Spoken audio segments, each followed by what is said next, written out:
Yeah, it is by far the coolest thing I have ever owned. The exact time machine that carried actor Rod Taylor from Victorian England into the post-apocalyptic future, where society had splintered into two factions, the subterranean Morlocks, who survived by feasting on the flesh of the gentle surface-dwelling Eloi. Talk about your chick magnets. Oh, yeah. The guy who lives next to me is always like, I have a jacuzzi on my balcony. I have a jacuzzi on my balcony. But wait until I tell him, I've got a time machine on my balcony. Stuff that in your Speedos, jacuzzi, Bob. Gentlemen, I know we said we'd take turns, but I think you'll agree that practicality dictates it remain here. You can't just keep it here. What if I meet a girl and say, you want to come up and see my time machine? It's at my friend's house. How lame is that? He's got a point.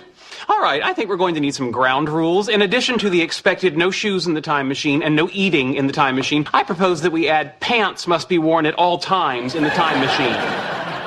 Seconded. I was going to put down a towel.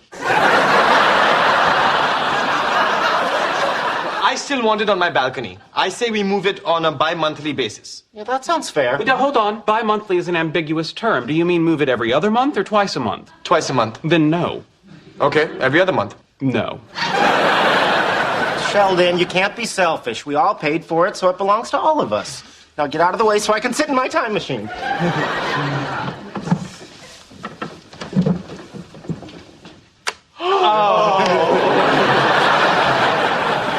Okay, I am setting the dials for March 10th, 1876. Good choice. Alexander Graham Bell invents the telephone and calls out for Dr. Watson. Wait a minute. I'd want to see that too. So when it's your turn, you can. Yeah, but if we all go back to the same point in time, Bell's lab's going to get very crowded. He'll know something's up. Also, since the time machine doesn't move in space, you'll end up in 1876 Pasadena. And even if you can make it to Boston, what are you going to do? Knock on the door and say to Mrs. Bell, hey, Mrs. Bell, big fan of your husband. Can I come in and watch him invent the telephone? Mrs. Bell was deaf. She's not even going to hear you knock.